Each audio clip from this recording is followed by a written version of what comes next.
Hello everyone and welcome to this discussion on ending the silence as women impacted by pregnancy from rape speak out via Facebook Live to talk about why we should protect both mother and baby and find a better solution than abortion.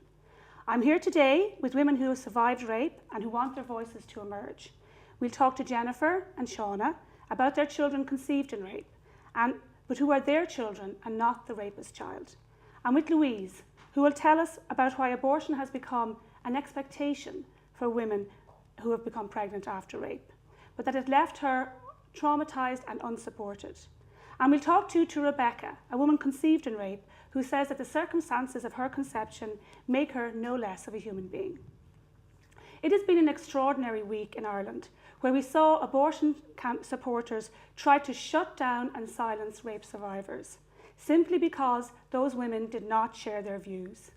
It has to be said that the thuggish behaviour of people before profit activists who tore down the posters from pro-life rape survivors simply because those women wanted to speak out was absolutely shameful. Unbroken Ireland has written to Richard Boyd Barrett TD and to all the other people before profit TDs to ask them to condemn what happened and to ensure the stolen posters are returned. Tomorrow these women will speak at the Silver Springs Hotel in Cork, but 2 days ago they had to hold their meeting outside a Dublin hotel when an aggressive abortion campaign targeted the hotel and threatened the staff, forcing a cancellation. Peadar Tóibín TD told the Dáil that these are rape survivors and they have been silenced, censored and shouted down. If it was any other group of people, he said, there would be outrage in this chamber and in the media. Yet we are dealing only with silence. He was supported in what he said by Richard Bruton, the Fine Gael TD, and in the Senate by Senators Brian O'Donnell and Ronan Mullen. And now we're glad to say that 11 TDs have signed a statement calling out this attempted censorship of rape survivors. We'd like to thank them for that. And we have to say it was incredibly uplifting this week to see the huge support for these women on social media and in online commentary. It was most uplifting, however, to see on Thursday that these brave and inspiring women refused to be silenced and that they held the meeting that was to go ahead in the hotel outside in the public square. And in the candlelight, with hundreds of people attending, the voices of these incredible brave women lit up the darkness. Now, as you know, today, the March for Abortion is taking place just down the road from where we're sitting here talking to you. But the voices of the women who understand almost more than anybody why abortion is not the answer is being heard right here, right now. So we're going to talk to them now in just a moment. And we know in this country from talking to Miss C and to other women like Laura Ní Chanéile, who spoke out this week so courageously, that these women have been made to feel silenced and to feel stigma and shame when only the rapist should be feeling stigma and shame. And that the Unbroken initiative is empowering other women to come forward. And it was remarkable on Thursday to meet 2 other women who had come to hear what Jennifer and Shauna and Rebecca and Louise had to say, because they had been in that situation here in this country, and they had felt silenced and they wanted to call an end to that silence. So we're delighted to be here. We're delighted to bring these women to you so that you can hear their voices. And we're going to turn first to Shauna Pruitt. You're very welcome, Shauna. It's great to have you here with us. Thanks for having me. Great. And your experience, I think it would be fair to say, brought you to a deeper understanding of this issue and the complexity around this issue. And when your voice emerged, I think it really gave people a new insight into what women need in this situation. Can you tell us more about that? Can you tell us about your experience and then your thoughts around that? Sure, absolutely. So I was 21 years old, and I was a student at university when I was raped. And I'm often asked, what is it like when you're raped? What is it like in the days, the weeks after a rape? And for me, I can only best describe it as a death, a death of myself, because in what really was pretty instantaneously, I became someone completely unrecognizable from the person that I had been. I became a shell of a person. I was scared, I was terrified, I was struggling to get out of bed. I just was not at all resembling the person that I had been before my rape. And so that was tough. Really that was tough. tough enough. And then I ended up having some health issues that caused me about a month after my rape to have to go and visit the doctor. And it was then that I learned that I was pregnant. Okay. And in that moment, I felt a lot of things, primarily fear, largely because I was 21 years old, Yeah. and here I have this baby that's growing inside of me, and that was not what I envisioned was going to happen. And can that fear be very overwhelming? Can you imagine for many women that particular fear, in that particular instance, when something so traumatic has happened, that fear is very overwhelming? Absolutely. And I mean, you have to place it in the context. I was a university student. I didn't have a job. I didn't have anything lined up. I had no source of income. I had no idea, what was coming my way for myself personally, let alone introducing kind of a new human being into that equation. So it was terrifying. But I have to tell you, one thing that ended up happening, I told you I was having some health issues, which is why I visited the doctor in the first place. And those health issues caused me to have a sonogram for the very first time in my life. And it had nothing to do with my pregnancy. It was with the other health issues I was having. And the woman who performed the sonogram, she checked me out, and I ended up being fine with the other issue she was looking at. But as she was kind of wanding over my stomach, she kind of stopped suddenly, and she said, oh my gosh, did you know that you're pregnant? And I said, yeah, I've been told I'm pregnant. And she said, well, you got to look at this. And she showed me an image on a screen, and I have to admit, it didn't look like much. It looked kind of like a dark mass kind of floating in something, except that I noticed that it was moving very, very quickly and violently. And I asked her, I said, is that the baby? She said, yeah, it's the baby. And I said, is it okay? It doesn't look like it's doing okay. She said, oh, no. She said, the baby is so tiny at this point that every single time its heart beats, it shakes its body. And she flipped a switch, and she said, here, let me show you. And it goes ba-boom, ba-boom, ba-boom, ba-boom, ba-boom. Super fast at that age. Yeah, this just super fast heartbeat. And I was just really kind of overwhelmed at this. And was that the first time you felt kind of a connection to your baby? I think it was. I had just found out that I was pregnant too. So, there wasn't a lot of processing time either. But absolutely felt a very strong connection at that point. She printed off some pictures for me as well, which I would look at all the time, even though I couldn't really tell what I was looking at. But I remember telling her, upon hearing that this was a heartbeat, I said, wow, that baby is all heart. And so I started noticing something changed within me in kind of the days and weeks following that experience. I told you a moment ago, I felt completely dead. And what I noticed after that experience was that there was something really miraculous to me about this body that just felt so dead, growing and fostering life. That just seemed remarkable to me, right? The body shouldn't be able to do that, and yet something was happening.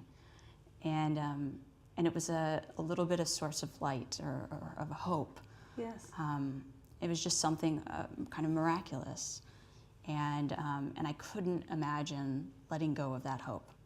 And was abortion suggested to you? Because in America, of course, abortion is legal. So, did people think it was the natural outcome for you that you would have an abortion? Yeah, I had friends and family who have nothing but love for me. Yes. And I think that what happens sometimes in a trauma situation, most often in a trauma situation, people tell you what they think the response is that is normative, is what society believes, right? And television, movies, everything, there's this perception that a woman who becomes pregnant through rape hates her unborn child, must look at that child as being the rapist's child, the animal's child.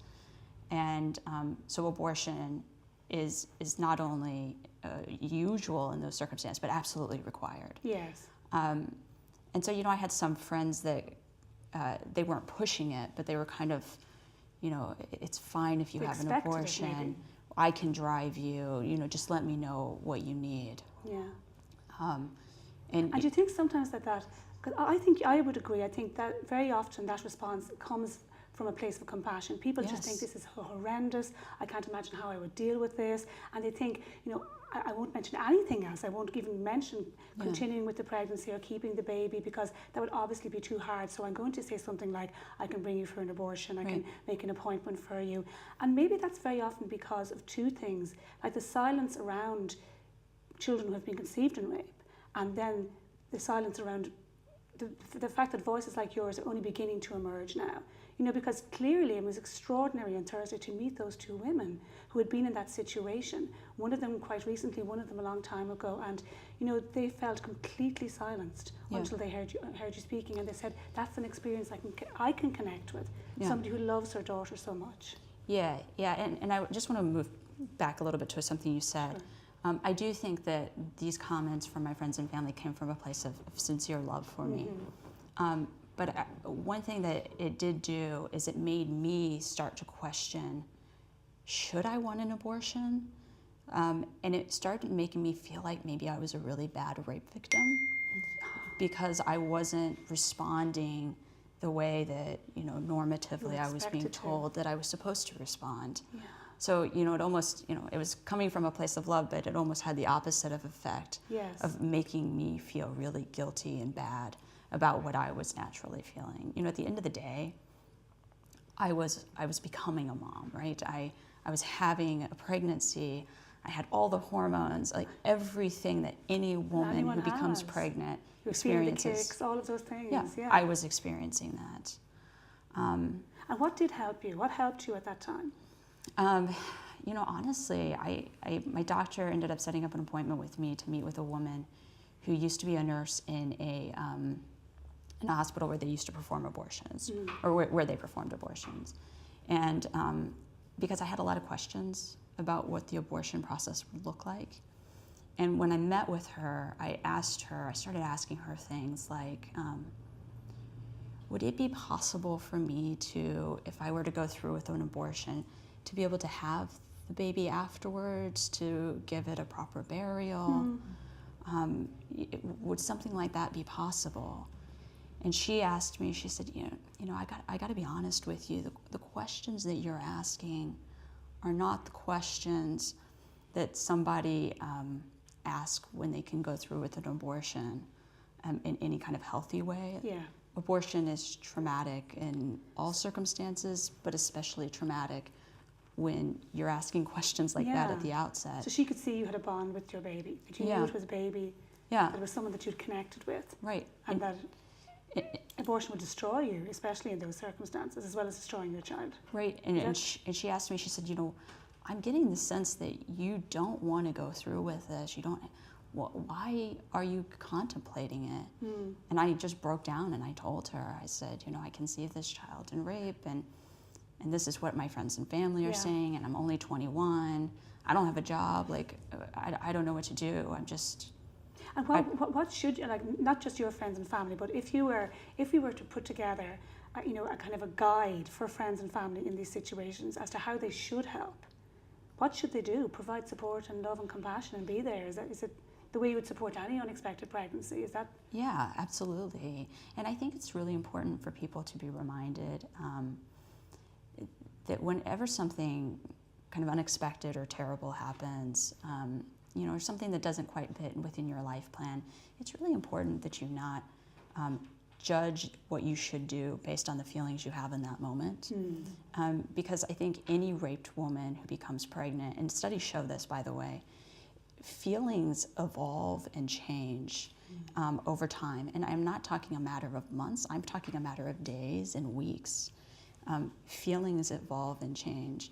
And, I could not possibly, my rape happened almost 14 years ago, and I could not possibly have known then what this beautiful life was that was going to happen. I was concerned about a job. It went fine. I got a full scholarship to law school. Yeah. I went to law school. I've been a practicing lawyer now for the past 8 years. you know, we're fine. And you have a beautiful daughter. I have an amazing child. Tell us more about her. Yeah, so she's almost 13. Yeah. And she's just, you know, when I saw that sonogram, I said to the nurse, she's all heart. And I meant physically. Yeah. But it ended up being so prophetic Oh. because she's all heart now. Beautiful. She's everything that I wish I was. We complement each other super well. So she's just a wonderful human being. But here's my issue. Because she is now almost 13, she's part of the narrative of all of this, right? She's not a baby. She's not a toddler. She knows where she came from. She knows her conception story. She actually loves her conception story, not because of what happened to her mom, that, you know, that's horrible, but because the conception story always ends with, and then you came and you healed me, and you healed your grandmother and your grandpa, and you healed all these friends and family that love us. And, you know, it used to be a life where it was Shauna, and now it's, you know, Shauna and her girl. Yeah. That's beautiful. That's a really beautiful way to say it. She healed you after that darkness. She brought you that healing. I hate to think the person that I would have been if I had to be both a rape victim, which I'm going to be my whole life, right? And there are always struggles with that. But if I had to be that and have to deal with a real difficulty of not having her in my life, I hate to think the person I would have become. And she was here. She came to Ireland with you a couple of did. years ago. Yeah. She came a year ago. You kissed the Blarney Stone. Yeah, we did. You did a whole trip around. You did a whole trip. We did a whole trip around. What was her favorite thing? She loves the passage tombs. Oh yeah. Yeah. Amazing, aren't they? Yeah. Newgrange, yeah. Yeah. Incredibly ancient. Yeah. Yeah. Yeah. But I'm delighted she got there. She loved Ireland. She had always wanted to come here. I'm not sure what started that, but she always wanted to come here and got to do it. It's awesome. I'm glad she did. Yeah. That's amazing. Yeah. I think it's thank you so much, Shauna. Thank you so much for sharing that with us. And we're going to open up the discussion shortly. We're going to go to Rebecca Kiesling, and I think it's fair to say that one of the voices that are always absent in this discussion, of course, are the voices of preborn babies. And when we see people saying things like, you know, shout my abortion hashtags, sharing stories, women's voices, a voice that is almost always absent because they're tiny and vulnerable and helpless, and in the womb is the voice of the unborn child. And in particular, I think we don't get to hear from people who have been conceived in rape, and that's because for far too long there has been this stigma and silence attached to those children, when of course, just like the women who have been raped, they are entirely innocent of any crime. And that's something we're going to keep coming back to, this whole theme of punishing rapists, not babies. But Rebecca Kiesling was conceived in rape, and she has very courageously led many other people who have been in the same circumstances to speak up and to speak out for their own right to life. We're going to go, just before we talk to Rebecca, we're going to go to a clip, a beautiful video clip that she made for TV last year. Some of us are in need of heroes. My heroes are pro-life legislators and voters who made sure that abortion was illegal even in cases of rape. I owe my life to the law being there to protect me. Today my birth mother is thankful as well. She says that I'm a blessing to her. I honor her and I bring her healing. Some people would say, oh well, you were lucky. I wasn't lucky. I was protected. So Rebecca, you were protected. That's an incredibly powerful ad. You said you were protected because at that time abortion wasn't legal in the US. Just like here, abortion is not legal here. For any child, no matter how you were conceived, you're protected under Irish law. So tell us about your story, and tell us about how it makes you feel that you're trying to restore that protection to children like you. Well, I was adopted, and I learned at 18 how I was conceived. At 19, I met my birth mother and learned the horrible details. That she was abducted at knife point by a serial rapist. And she actually went to 2 illegal abortions, and I was almost aborted, but she backed out because of the fact that it was illegal. And for fear for her own safety, it was an OBGYN's office. And like so many of the legal abortion clinics today in the United States. It was filthy. I mean, these aren't the most, the best characters who decide to do abortions for a living. Yeah. And in my home state of Michigan, they closed down 17 of these house of horrors, they called them, within a year and a half. This is just recently. Because, you know, they're not the most ethical people. Yeah. So somehow people have the impression around the world that, you know, if it's legal, it's going to be safe and sanitary, and that's really not the case. So my birth mother was afraid for her own safety at the time, though. And she had a 10-year-old son, a 12-year-old daughter. She told me that if abortion had been legal, she would have aborted me. And when we first met, she told me it should have been my right. You don't know what it was like. Even though she was so happy to meet me and said all these wonderful, beautiful things to me, she still maintained She still that felt position. that, yeah. But she changed her mind since, I think. She did, 6 years later, Yeah. when my niece was in an unplanned pregnancy with her first great-grandchild. Okay. That changed her heart.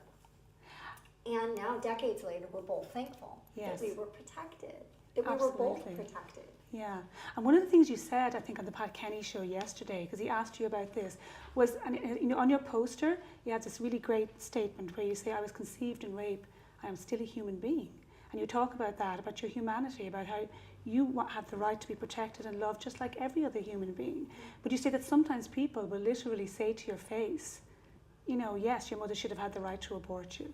Yeah, and I fully understand that that would mean that you'd be dead right now. That can't be nice to hear. Yeah, and I mean, it's horrible. And there's this poster that Feminists for Life used for many years on university campuses that asks, did I deserve the death penalty? And it's got my face. And there's people who write yes. Underneath. Yes, and I know that this is so true for many of the abortion activists, that they literally wish me dead. They wish that we were not speaking out. Yeah. And they prove that they don't care about rape victims.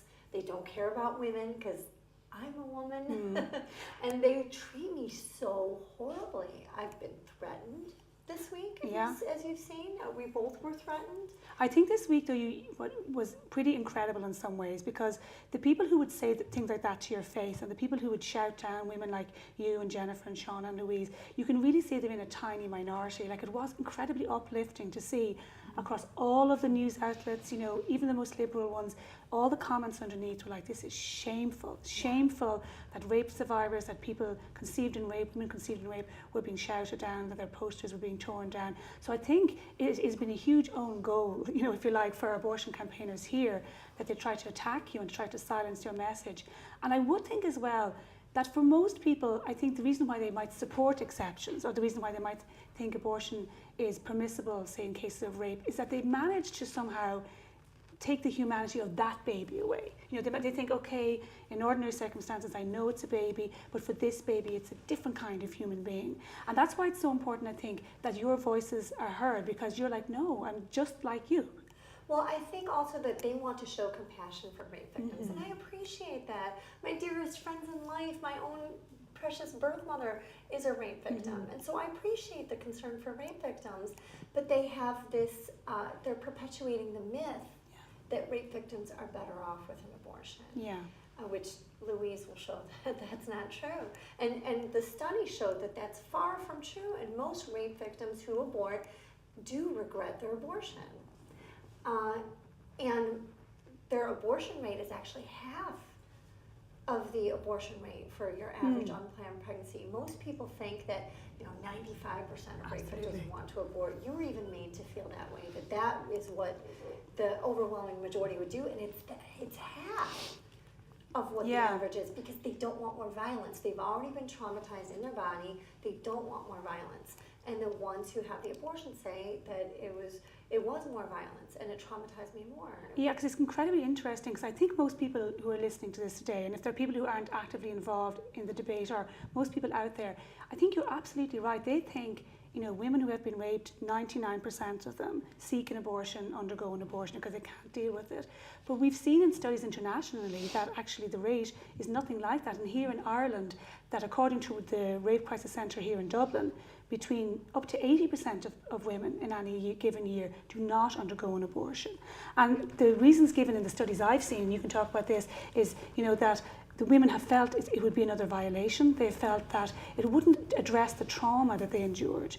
And they have felt as well that the baby was an innocent party in all of this. Just before I come back to Rebecca, I'm just going to read out some of the comments coming in. And there, Marion Quinn is saying, amazing. Wouldn't it be wonderful if those taking to the streets today would tune in and really listen to this? This is what compassion looks like. Isn't that lovely? And Marion Murphy says that love conquers the hate of Repeal the Eighth. Happy Hannah says, thank you for speaking out, sending you lots of love, hope and compassion. And just one more here before we go back to you, Rebecca. Maria Conroy Byrne says, great to hear the voices of these strong women. These are the voices that needed to be heard. Lovely. And some people think, they'll say, oh, that these rape victims are so extraordinary, they actually love your child. Like, they're brave for speaking up because you do get people attacking you. So it's very brave to speak up and share your story. But loving your child is normal. It's normal to love your child. And women just need support and help instead of offering them abortion. And someone mentioned the death march is what I like to call it. I mean, that's what it is. It's a death march, okay? And they were dressed in black, like as if they were going to a funeral, which is really interesting because they were walking by the offices here. And so many of them were just dressed like as if they're in darkness, as if they're walking to a funeral. So it really is a death march. But it was interesting because you heard some of them making noises down the street, but when they would come by in crowds and we were standing holding large signs that said, conceived in rape, I love my life, or mother from rape, I love my child, they were silent in front of us. I think that on social media, people feel the freedom to be far more aggressive cruel than they would otherwise be to your face. But when people come face to face with someone with a story, it does affect them. Yes. And they were silent. I think something Save the One, your organisation often says, you know, and Shauna and Jennifer, I've heard you all saying this, that when you say, this is not the rapist's child, this is not a monster's child, this is my child.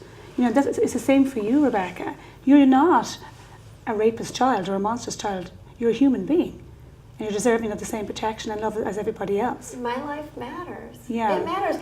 And I've been so encouraged. I had a woman contact me yesterday who told me that she became pregnant by rape. She's from Northern Ireland. And having us here has meant so much to her. Yes. And someone else said on Facebook, you speak for me. You know, thank you for speaking for me. And she's a mother who just had her baby after rape. This woman in Northern Ireland had said that, like kind of what Shauna alluded to, people didn't believe her. She was prosecuting her rapist, and he was exonerated because one juror said that if she had been raped, she would have aborted. Yes. I think sometimes if all the people who were shouting and campaigning and pouring huge amounts of money, like George Soros is doing here in Ireland, into legalising abortion, if they tried to look for better answers and better supports for women, it might serve women and certainly and their babies a lot better. And when the Unbroken women when you went into Dáil Éireann on Thursday morning, and one of the TDs that came over to talk to you was Kevin Boxmoran, and I understand he's bringing a bill before the Parliament at the moment that will stipulate that if somebody is found guilty of a second rape, that they automatically get a life sentence. I think these are ways in which we can address the culture that is causing so much damage, you know, so much harm, instead of always feeling that abortion is like a blanket answer to this kind of trauma. Protect rape victims and their children, punish rapists, not babies. Yeah, absolutely, absolutely. And some of the stories, your organisation Save the One has 500 members.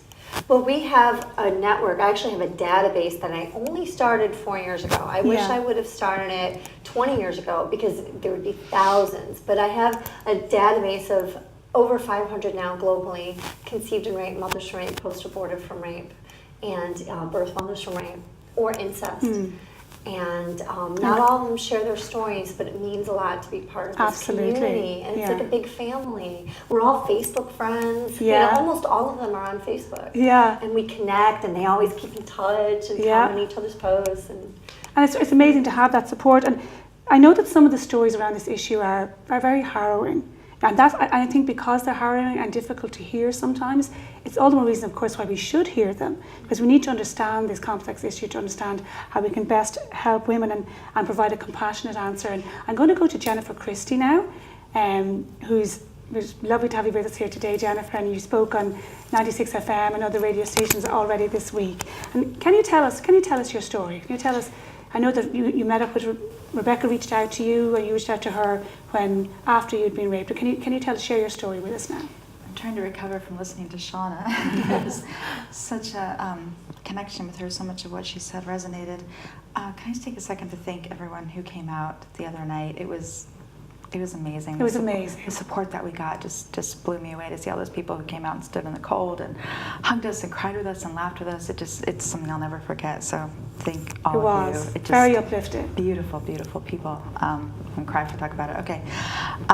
Almost 4 years ago, I was out of town, staying in a hotel, and I was beaten and raped and left for dead in an outside stairwell. I suffered a lot of physical injuries. I have a seizure disorder from a brain bleed at the time. The man who assaulted me went on to rape and murder a few other women. I know it's very difficult. It is very difficult. I have a lot of survivor's guilt. The man probably is about a foot taller than me, at least had 100 pounds on me. I fought as hard as I could for a while, and then realized that would probably get me killed. And then I crawled somewhere inside myself and tried very hard to disappear and separate what was happening to my body, and just thought, whatever's happening to my body, he can't touch my soul. And that was how you made it through. That was how I made it through. And for a long time, lied about what I remembered, and just said I don't remember much. I don't remember much, and that wasn't true. I didn't think I could talk about it. Yes. And when I tell my story, there's a lot that I edit, and I've been told to not talk about certain things because it's very upsetting, and it should be upsetting. Of course. But there are things that are very uncomfortable for people to hear, so I don't talk about it. Jennifer, can we say for everybody here, I'm so sorry that any of you went through this terrible trauma. Thank you. It's hard to go back and say, if only I hadn't done this, or if I had changed this, because You shouldn't need to. Well, I have an amazing child because of that, and he wouldn't have come otherwise. So I couldn't, as horrible as it was, and as haunting as it still is, and the way it changed my life, I would go through it for him. Do you kind of mean that what happened was so dreadful, but the eventual outcome was something that brought you great joy? It's hard to say it was worth it, no, but you know what I mean. I wouldn't change anything, as difficult as it was, and as I have night terrors, and I scared the heck out of Rebecca. We woke up, we're sharing a room, and I woke up this morning, and she's sitting on the edge of her bed crying, and she said, "Does that happen often?" I guess I was crying or fighting or something in my sleep, and I don't usually sleep well, and I scared her so bad last night. I'm really sorry. But it's just part of my life still, and sometimes I think it's 4 years, I should be over it, and I get frustrated with myself. And I don't think, Jennifer, these things are bounded. You know what I mean? You don't have to have a time. There's no timeline. I had someone say to me once, you're living in a victim mentality because you're still holding on to it, and I'm not. But something that I say is you're never the same person that you were. Absolutely. You can become, you can focus on it and you can wallow in it. But the fact is that you aren't the same person. You're changed. You're changed, and it doesn't make you a bad person, but you are different. The world is different, and that's something like Shauna said. Do you think enough is done in terms of providing counselling and support for women, regardless of whether they're pregnant or not? Absolutely not. something that Why do you think that is? Do you think legislators, healthcare providers just don't understand the trauma? something that was really interesting. I was found in a stairwell outdoors by a housekeeper, and we think that she interrupted. We think that she interrupted the rapist pulling me away from the scene. The other 2 women who were killed, that we know of, who were found dead, were away from they believe away from the original scene of where they were raped. So we think he was dragging me away, and he was interrupted by someone who he didn't believe would be. It was a snowstorm. It was cold. There was really no reason for anyone to be there, and she saved my life. And when I was taken for the rape kit, I was treated for a few fractured ribs and some broken fingers and the brain bleed. And sorry, one of the detectives there said, "Don't expect that much is going to come of this. Don't expect that we'll find him. Don't expect him to be caught. Rape cases are a dime a dozen." And in retrospect, I remember being furious, but in retrospect, I think he was trying to help. I think it sounds crazy, but I think he was trying to say, you need to figure out a way to move on. Okay. You know?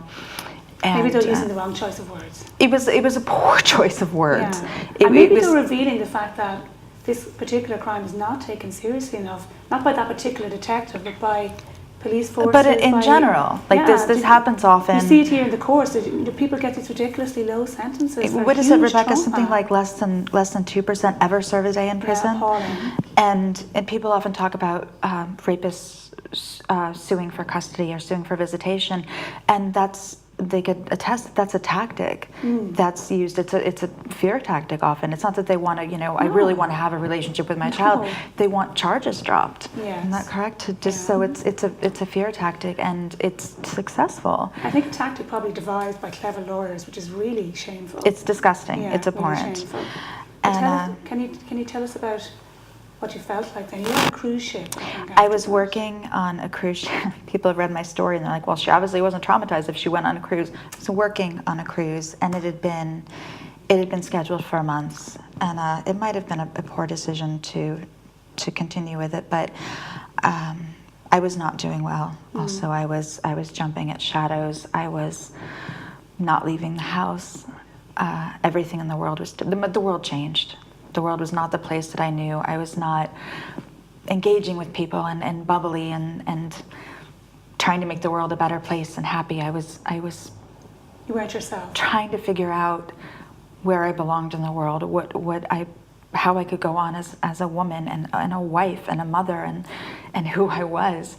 I felt like people could look at me and see that I was damaged, and I was inexplicably ashamed and dirty, and I didn't know how to. Things you should never have felt. Right, but I did, and I didn't know how to live.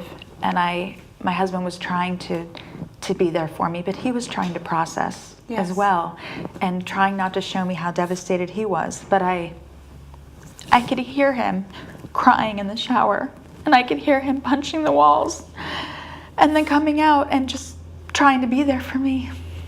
And it was a horrible time. Incredibly hard. It was horrible.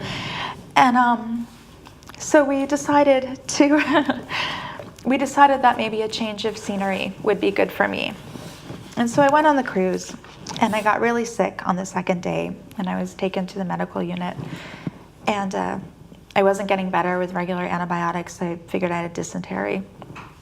And they decided I needed something stronger. They were going to give me an IV and things. And so they asked their regular medical questions. Is there any chance you could be pregnant?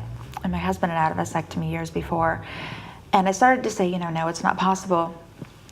And then I stopped, and I thought, and for the first time out loud, I said, I was raped last month. So you might want to go ahead and give me a test. And she did. And I remember she was like, no, you're not. And then she stopped, and she kind of held it up to the light and did one of these. And I knew at that moment. And she's like, I don't think, I'm like, give me the test. I've seen a lot of them. I had 4 kids. And I was like, give me the test. And I looked at it. I'm like, that's a positive. And she said, maybe. And I said, where did you go to medical school? There's no maybe. There's a second line. No matter how faint, it even says on the box, even a faint line, that's a positive. And she's like, we'll do another one. We dipped it, second line, boom. And I was like, that's a positive. And she said, well, we better go get it. We're gonna stop at in Columbia tomorrow, and we're gonna give you an ultrasound because you've been really sick. It could be a tubal pregnancy, which could be fatal, and they didn't want to be liable for someone dying. And less than 24 hours later, I was in a little darkened hospital in Cartagena, Colombia, and looking at an ultrasound, a little pea. And I had a translator there. He started to talk, and I was like, I got it. And were you in huge turmoil then, at that moment? Like Shauna said, you feel like you're conditioned onto what you're supposed to feel. Like you're supposed to feel rage or disgust or something. And I remember looking at that screen and smiling because suddenly everything that I'd been feeling and not knowing who I was, I think we all use the same words. That was light, and that was hope. And everything, I had lost myself, and I just started to bloom again. Like I just started to feel like I was coming to life, and I thought I gotta get it together. Like someone else needs me. You used a beautiful phrase I saw in one of the articles that you wrote, and you said it on Thursday, where you said that for women like you couldn't protect yourselves when But I could protect this baby. Is that what you said? You said. And that's what I thought. I fought and I tried, but there was nothing I could do. But this little one, I could save him. Or her, I don't know. You didn't know. But how did you tell your husband? Well, I got back to the ship, and they said, we're going to let you make a call. And I had emailed, we'd been emailing, and he knew I was, sick, but I didn't want to let him know over email, by the way. So they gave me some privacy, and I called him, and he wasn't expecting a call. They're very expensive. From the cruise? And it was a very tin canny, scratchy phone call, and I just opened with, are you sitting down?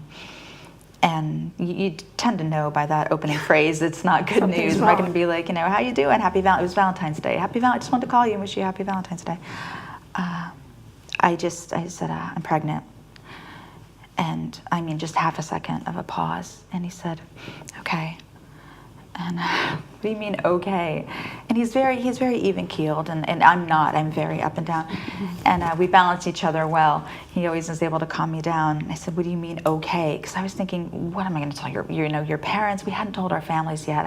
I was not doing well, and I remember thinking, I can't tell my mother over the phone because she had just moved out of state. And so hard for her to hear. Oh my gosh, how I wanted to be able to tell her in person so she could see that I was okay. Because I have a daughter, and I remember thinking, if I heard that over the phone and I couldn't get to her, it would destroy me. I know, Jennifer, that I've had it said to me that people think, in your situation, because people I think often think of young pregnant rape victims who are single, but they think it might even be more difficult when in a situation where you're married, that it's not your husband's child. How will they feel about that? So is it that you have an extraordinary husband, or is it that you can find love and support in each other at a hard time? Or is it both? It's interesting. It's funny, I probably won't mention this just because I'm here, I talk about this. We were talking about Liam Neeson because we're here, and I always loved him, And people have mentioned in my article, they're like, have you seen Rob Roy, And I said, yes, I have. And I said, I'm not plugging the movie, but that part where his wife, where Jessica Lange becomes pregnant by his enemy, Where she's raped. Yeah, she's raped, and becomes pregnant by his enemy, and she has to tell him, and she says to him, husband, I couldn't kill this child. And he says, it's not the child that needs killing. And you're just like, oh my gosh, like, what a guy, what a man, what a real man. That line's very powerful. Very powerful. And then to see him as a human being come out with the, repeal the 8th, and it's like, oh, you pig. You are not Rob Roy. You are not that man. You're just an actor, and that was just a role. He disappointed a lot of people, I think. Yeah, where I think it disappointed. I hope it disappointed a lot of people. The video actually received massive dislikes on social media, so much so that Amnesty, who made it, put it up again, took it down, put it up again. When they put it up again, it had way 5 ratio of dislikes to likes were 5 to 1 or something. So people weren't happy. Oh, I'm going to give you just a few Jennifer, just some lovely comments coming in. I'm in tears listening to Jennifer. I'm so sorry for what you've been through. And she says, this is from Tipperary, your strength is admirable, hugs to you. And Hannah says, I'm in tears listening to her, the story must be heard everywhere. She says she wants to hug you. Oh, and Paddy Early, thank you for bringing these amazing, incredibly brave women to Ireland. I would like to hug you all too. But tell us about your son. Well, let me finish about my husband, because this is a good part. So we were talking about, where are the Rob Roys of the world? And I like to say I married one. Because when I called him and I said, are you sitting down? I'm pregnant. And he said, okay, this child is a gift.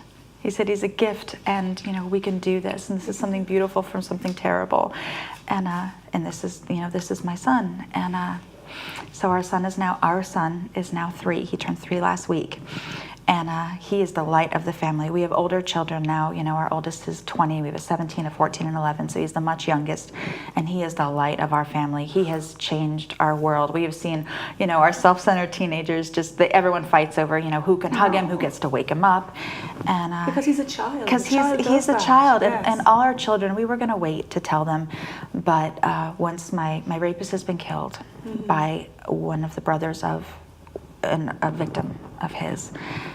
And that was a lot of emotions hearing that. I read what you said as well, I think, something really beautiful, that he wasn't the rapist child, he was your child. And you talked about what your son was. He was the love you all poured into him. Yeah, people talk about, our humanity is not determined by our DNA. Yeah. People say he's the rapist child, and I said, no, he's my child, he's my husband's child.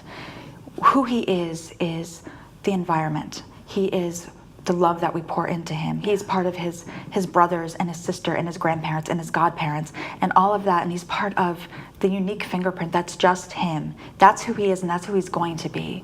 He's not going to be that half second of his beginning. Yeah. He's going to be uniquely him and everything that surrounds him. And he's a beautiful little person. He has all kinds of love. He has all kinds of joy. Yeah. People stop us in the street to see he's got huge blue eyes, and he's just all smiles. He's a little grumpy when he wakes up, but other than that, he's joy all the time. We have not had, and I love all you guys, my kids, but we've never had such just a happy child. And maybe it's because we're older now. We're not children ourselves having kids, and we're a little more relaxed. But he's nothing. He's nothing but joy. You said this beautiful thing on Thursday too. You said for everybody, for your son, for people who are hurting, for people who are angry towards women like you for speaking out inexplicably, you said you should love them louder. Someone asked, we get asked all the time what we're gonna tell our little boy. What are you, if you have this child, what are you gonna tell your son? And I can't say this without crying, so sorry, I've been very weepy today. I never used to be that way. We're going to tell him that there were a lot of voices, a lot of people telling us that he shouldn't be born, that his life is not worth the same as children who were conceived in love. And these voices were loud, but we loved him louder. And today, there are still people all over the world who say that he is not as important, and we love him louder. And in the future, if he should ever doubt that he is not as loved, that he is not as valuable, that he is not as precious, we will love him louder. That's beautiful. I think that's such an...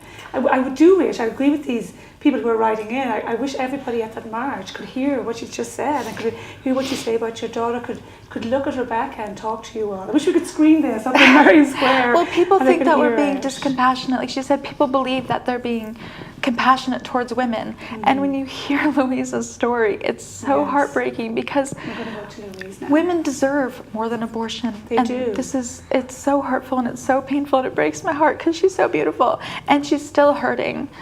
Yeah, and one of the things I think that is true is that when abortion is legalised, that choice, if you like, becomes an expectation. Mm-hmm. People, if you're poor, if you're young, if your circumstances are difficult, all of the long list of justifications people give for abortion. I think rape is especially one where people just they expect that you're going to have an abortion. And we're going to talk to Louise now. And Louise is someone for whom that actually happened. You became pregnant after rape when you were 18, just 18, and the expectation was that you would have an abortion. Yeah, so where I live, It's not like Ireland, and you know, abortions just happen run of the mill. It's just in Britain. In Britain, sorry, yeah, you can't tell by my voice. Yeah, so like I think it's like 1 in 4 women have abortions, and maybe it's even gone up now. Like we have over 200,000 abortions a year. Every year, yeah. And I mean, our country's tiny. It's the population's not that big. It's massive. So I think it's 1 in 5 pregnancies end in No, abortion. it's 1 in 3. There was an article this morning. In Britain. In the US, it's 1 in 3, but in Britain. No, in Britain there was an article this morning. 1 in 3.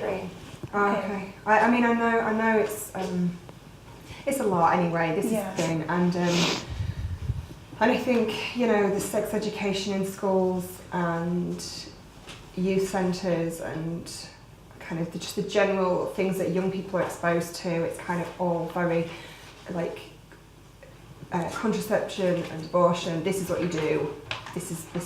It's just like a backup. Yeah, like and you are really, it is really programmed into you from a very young age. Yeah.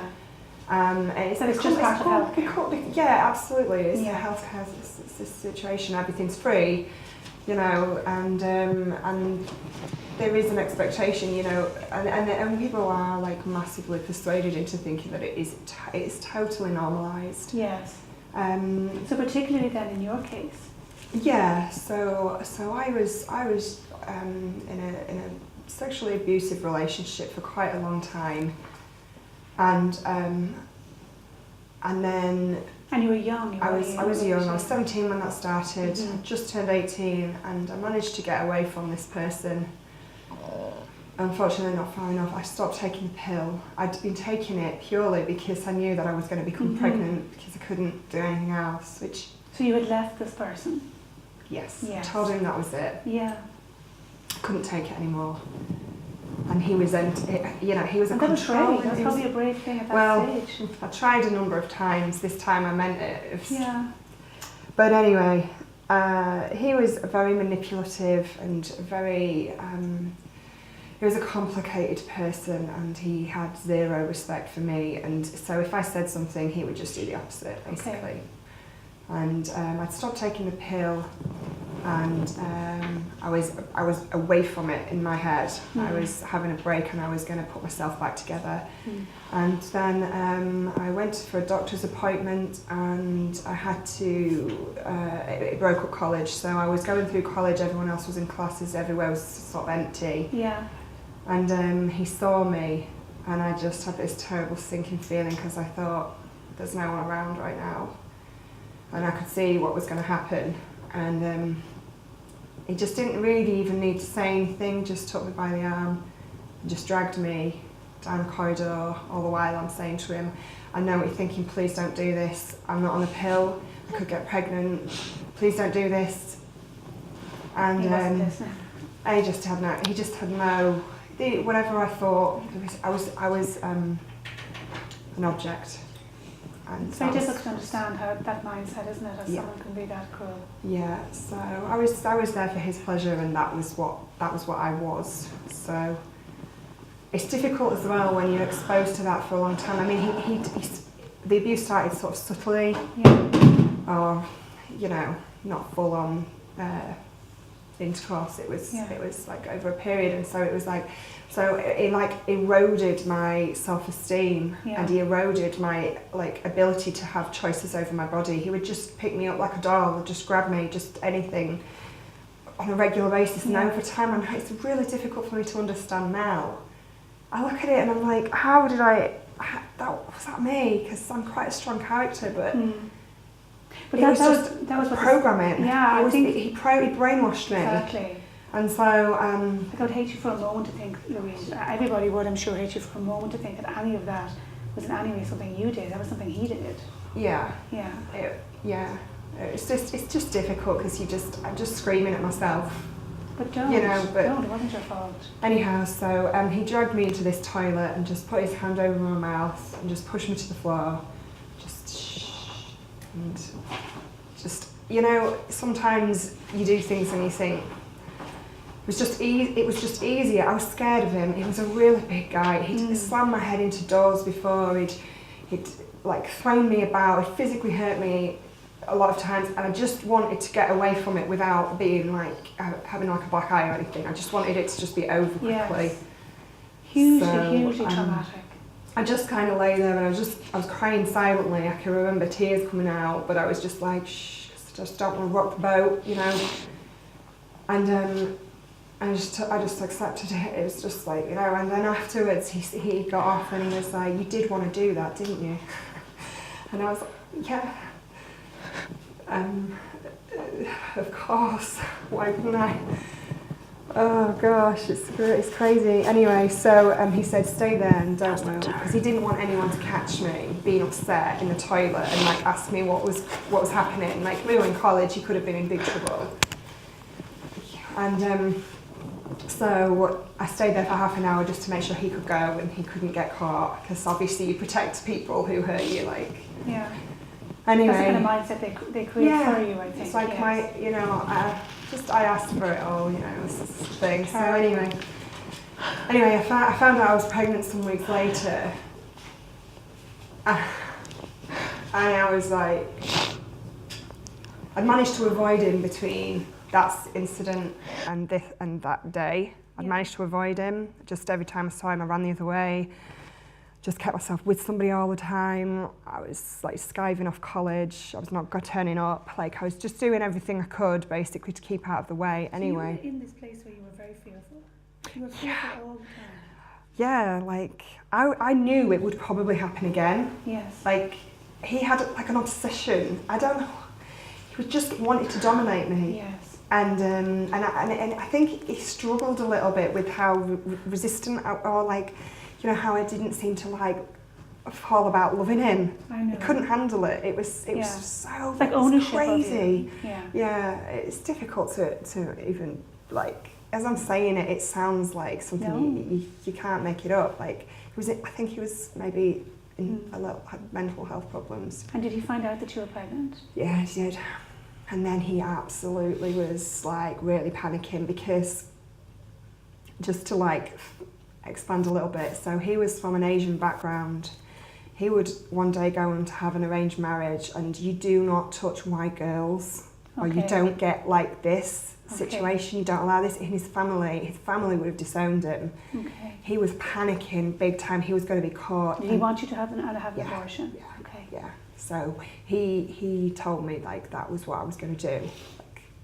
Because a lot of the time I think we hear, and especially in these cases, that women go for an abortion because of fear and panic, and because somebody doesn't say, "I can help you. I can help you.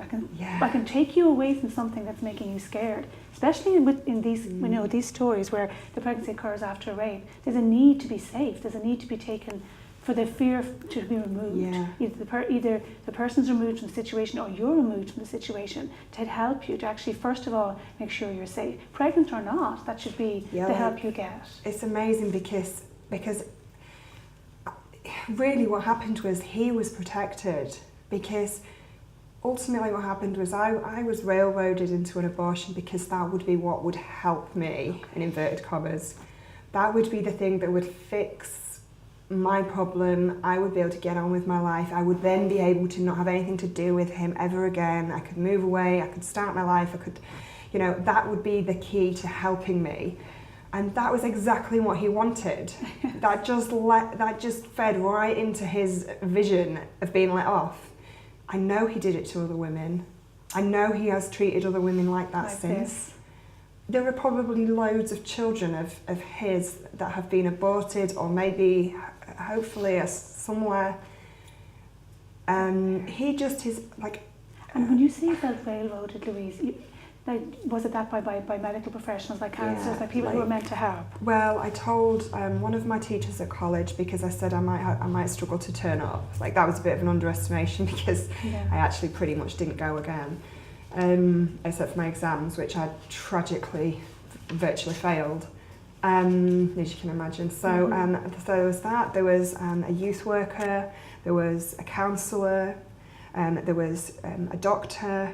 So there was like a number of professionals who I approached and asked for help and said, "I'm pregnant, this is a major crisis, my family would not accept this child." And did you tell them you had been raped? Who, the professionals? Yeah. Yeah, like they weren't And particularly was interested in that. and what really? Yeah, that's so, like not college people, because I was protecting him. Okay. Like, I was embarrassed.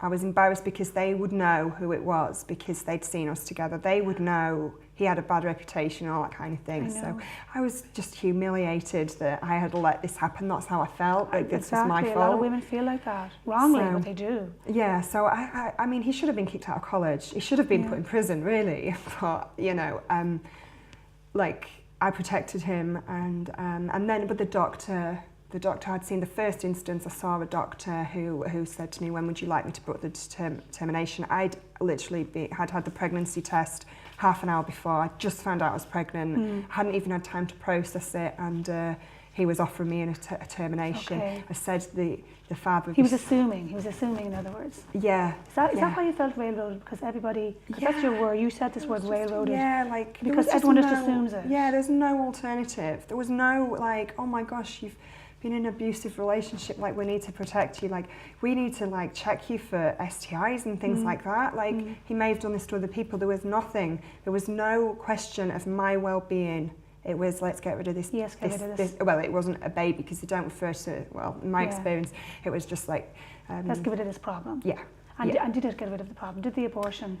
No, so like ultimately, unfortunately, I did have abortion after I'd tried to pursue other things. It didn't, there was no help offered, and I was, so just to explain, I was in a really vulnerable situation because I was a young 18-year-old. I was immature anyway.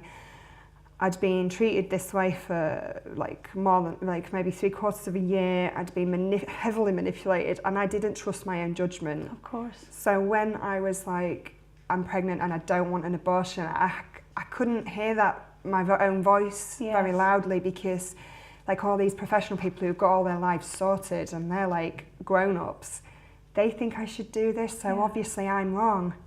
And I need to do the mature thing. I need to be responsible and do the grown-up thing. Like, so I went along and I had the abortion, and it just instantly, oh gosh, it was just like, I can remember the baby coming away, and I can remember feeling really concerned about what they were doing with it. Like, they took it away, like, and I was like, in my head, I'm thinking, what are they going to do with that? Like, and I was vomiting as well, because it's a horrible process. It makes you feel like it's horrific. It's scary. I didn't know, they didn't tell me anything like what it would be like, so it was all just happening. I was being sick, and I was so hot, I felt faint, and I was thinking, don't take the baby away, but you're gonna do something. I don't know what you're gonna do with it, but I couldn't speak. And it just sounds incredibly traumatic. To this day, I just think, what did they do with that baby? Like, I know they probably just disposed of it with like the hospital waste. That makes me so angry. I get that, absolutely. Oh God. But anyway, so would you think that it was a huge trauma for you on top of what you had already endured? So like this is the thing. Like, I don't want to sound like in any way like rape is not a horrific thing, because it absolutely is. It reduces you down to like zero. It empties you of everything. But then the thing is, an abortion, it's like when somebody does that to you, like, I felt like I got up and I walked away, like, that was him. He did that. He degraded himself. Yeah. I actually feel really sorry for him. I feel like, I sometimes say prayers for him, because I feel like he's just filled with such evil, and he's got nothing good. How can he ever enjoy his life? He can't possibly. He hurt you so badly. But he did that. That was his doing. Like, I was innocent. But then with the abortion, like, I had to participate in that. That makes me guilty. That's like I violated my own body. And I went against my own nature. I think I would speak for everybody here that you do not need to feel guilty. Well, you do not need to feel guilty. It wasn't You were somebody who were 18, you were vulnerable, you were frightened, you should have got the support you needed, and all you were offered was that. So, you know, don't feel guilty. Like, this is the thing something is, that happened to you. The thing, guilt is a very difficult thing to live with, because the thing is, I knew, like, whatever anyone told me about being a cluster of cells or contents of your womb, or you know, all these like inhumane ways of describing a baby in the womb, like, I knew that was a baby. I had to deny my own humanity, and because that baby was growing inside me. If I'm a human, the baby's a human. If I'm going to kill the baby, therefore it's not a human, therefore what does that make me? Like, that, it was a perpetual kind of cycle that I was just in. Like, how human am I to be able to kill my own offspring? You talked on Thursday about the fact that you felt that the rape objectified you. It's such a powerful thing you said. I remember people really moved by it. That the rapist objectified you, and that the abortion industry objectified you too. Yeah, they did. They like brutally killed that baby and took it away from me. They wheeled me back into my hospital bed and tipped me out on the bed. Like, I fell onto the bed crying hysterically, vomiting everywhere and just everything. And this woman just looked at me like, you stupid little girl going into this situation. And I just felt like, I felt about, you know, just worthless, just completely worthless. And the person who I was had just been destroyed all over again. Like, and did it take you a long time to get over that? Because you're in a lovely place now. Yes, you're married, you're expecting another baby, you have other beautiful children. Yeah, I am. But did it take you a long time to get over all that trauma? Yeah, like, so what happened immediately afterwards, I cried a lot and I felt really depressed. I felt I had a physical pain in my chest. It was the anxiety and depression just broke my heart. The pain was intense. I took loads of drugs. I drank a lot. I tried to commit suicide a number of times. I prayed that God would make it so I didn't wake up anymore, because the pain in my chest was just agony. Like, I thought, I can't live with this. I just cannot live like this. Like, I'd want to die and just put me out of my misery. And what I found was, if I drank a litre of vodka and took a couple of packets of paracetamol, I would not be able to feel something for a while. Anyway, like, that happened. I was like that for maybe a few years, like a couple of years. Outwardly, I would pretend I was okay. Like, after maybe a few months, outwardly, I would go out and I would just be it was just an act. I was just, because I had to act like I was glad. Yes. Everyone friends expected that. Were like, oh, brilliant, it's sorted, great. And I was like, yeah, that's great, isn't it? Like, because your needs at that time are so complex. Nothing's going to sort it anyway. No, abortion or no abortion, it's not sorted. And I didn't want to be that person who something had been done to me again, and be like a victim again. So I was like, this is fine. Like, I'm okay. And do you think a lot of women experience that? Yeah, I think they pretend. I think they have to pretend. Yeah. You have to pretend that it's okay, because if you don't pretend it's okay, you can't get out of bed. And you have to die. It's like that's your option. That's how you cope. So you pretend you're okay, and then and you kind of try and go through the processes. It's like you get up, you eat, you go out, you do things, you go shopping, whatever. But it's like you're not really in. Like, your soul is somewhere else. Like, you're dead on the inside, but outwardly you're just going through the motions and acting like you're alive. I was like that for a few years. Nobody really understood, and I found it really, really difficult to express that. Every time I saw a pregnant person, I wanted to hit them. Someone brought a baby into work once. Like, I couldn't go to university because I'd done so badly in my exams and I was in such depression. I knew I couldn't do anything. Yeah. So I got a job just by my house, and I saw a woman bring a baby into work, and this baby cried, and I was like, oh my God, I've got to get out of here. Like, every time I saw a baby, I wanted to be sick. Just huge emotional trauma. I just couldn't. Very, very complicated grief after really all of the trauma. So then some years later, I found it slightly easier because I discovered God. and I learned that I was actually a human being, and there was like, you know, my personhood is so much more. I am worth so much more than that situation, and so I accepted that, and I accepted I got to get on. I've got to try and find forgiveness. I've got to get God to forgive me, and I've got to forgive myself. I knew God would already forgive me, but I found it really, really difficult to like accept that. But I pursued like a relationship with God, and that was really ultimately, I suppose, what brought me to the place where I was able to say, actually, I had an abortion. It was terrible. It was the worst thing that has ever happened to me.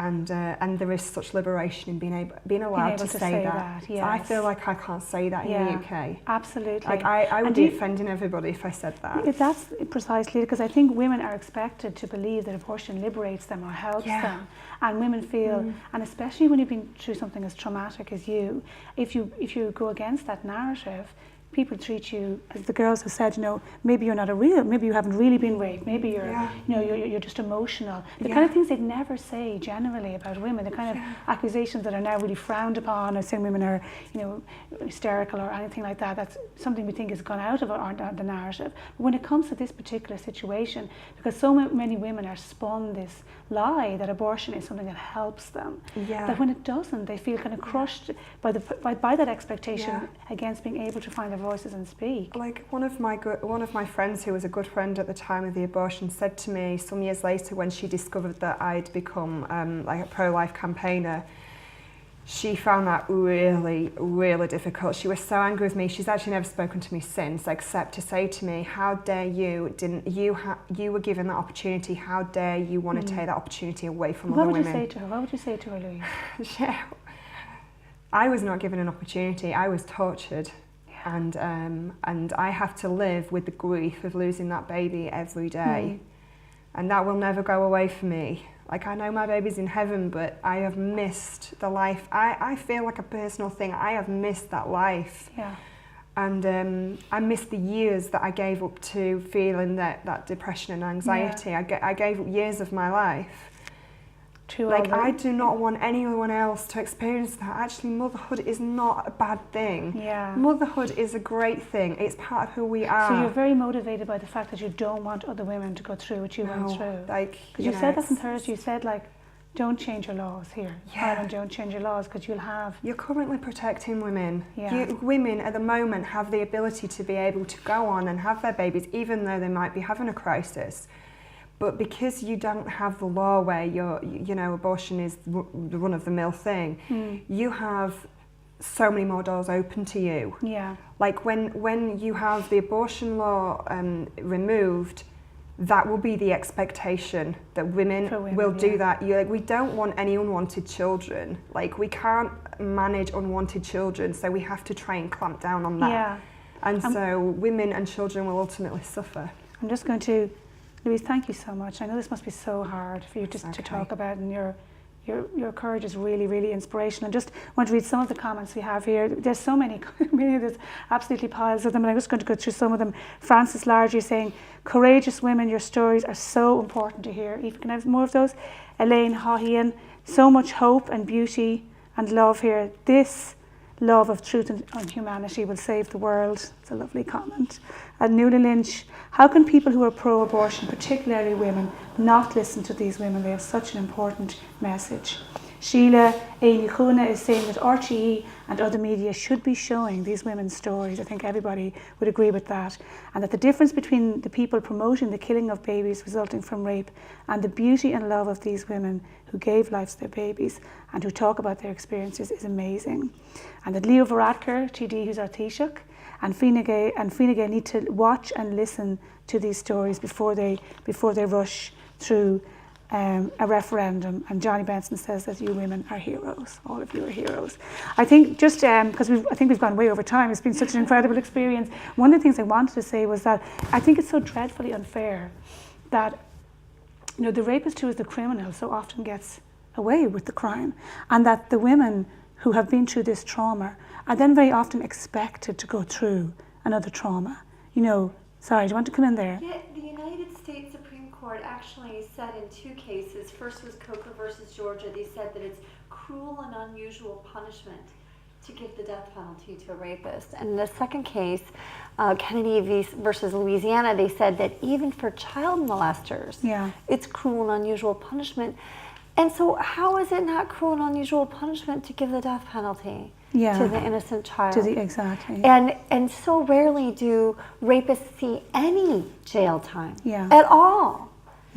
And yet you think the child should have to die. Would you agree? Like it's more trauma, more everything piled on women. Like the rapists very often goes free, but even if they don't, and even if it's not rape, it's as if all the responsibility is on women, when we're surely trying to get away from that situation for the last 100 years where we should have to bear the burden of guilt and trauma. Yeah, I agree, which is why we just need more support for women who are in this circumstance, because abortion isn't the answer.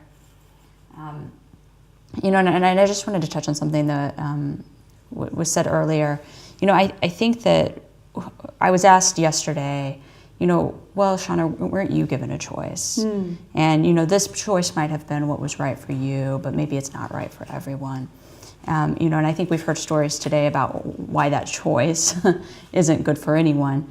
But more importantly, I think that we have to remember that abortion is really backwards. I think in how we value different things in society. Abortion is the only context I can think of in the United States where we value liberty or choice or whatever you want to call it over life. That's the only time we've ever valued anything over life. And that's just completely backwards to me. And so, it's also denial of science, I think, and of what we know. What we know about.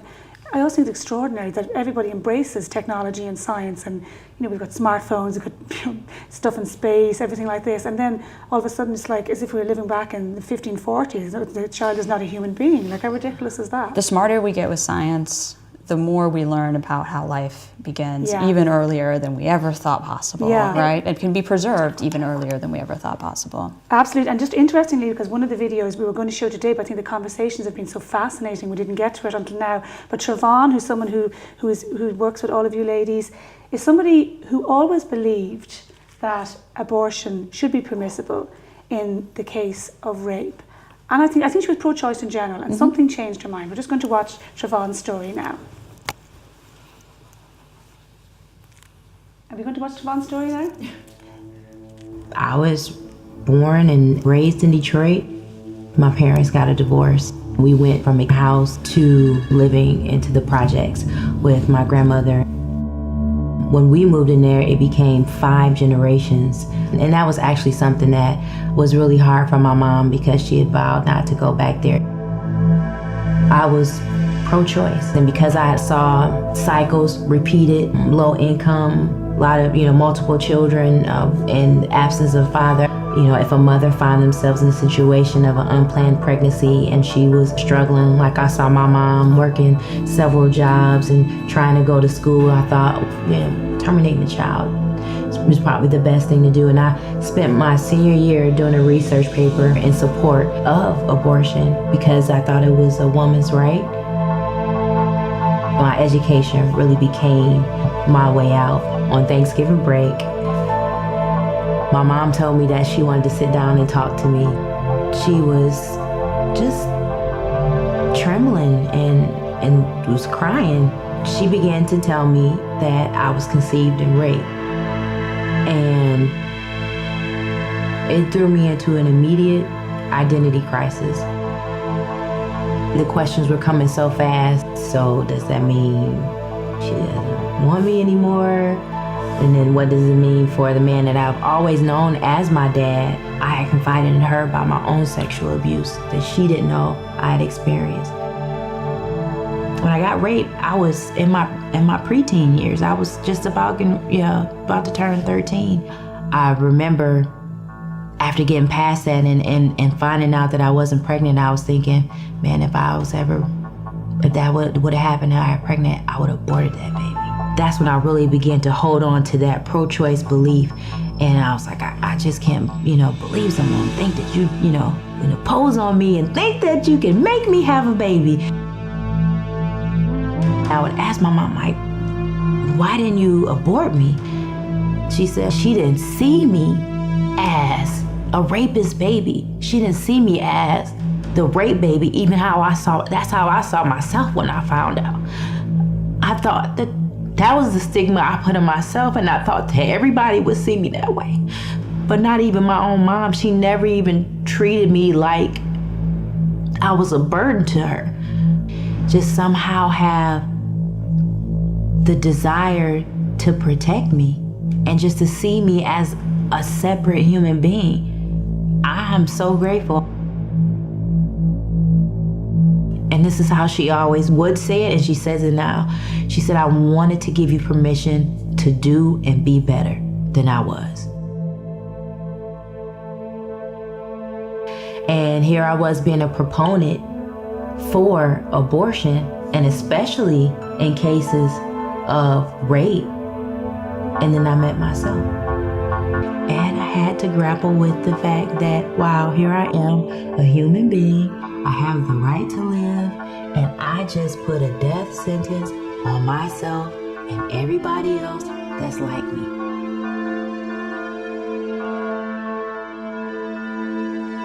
I'm married to my wonderful husband, Jonathan. God has blessed us with 2 beautiful children. I am my mother's only child. And that often blows me away when I think about the decision that she could have made. One decision impacts generations. She has the genealogy of her mother's side of the family. And my son is the first boy born out of that maternal line in almost 100 years.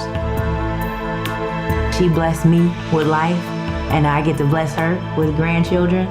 And all those challenges, we still found time to laugh, to have joy, to sing, to pray, and for our love and appreciation to grow for one another. We are more than overcomers, and my mom and I have become our greatest advocates and supporters of each other. I know that there are more people like me who are finding out that they are conceived in rape or incest, and they haven't told anyone. And I share it for the women who are like my mom to take the stigma off themselves, and for other people to take the stigma off of us, because we are human beings worthy to be protected, worthy of love. That just because we were conceived in rape and had come from an ugly situation, it doesn't mean that there is nothing beautiful in us and from us that can't be offered.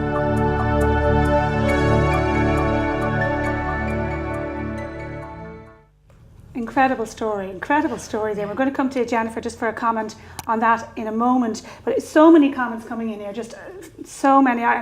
I've seen thousands of people watching. Just amazing ladies. Thank you so much for doing this with us.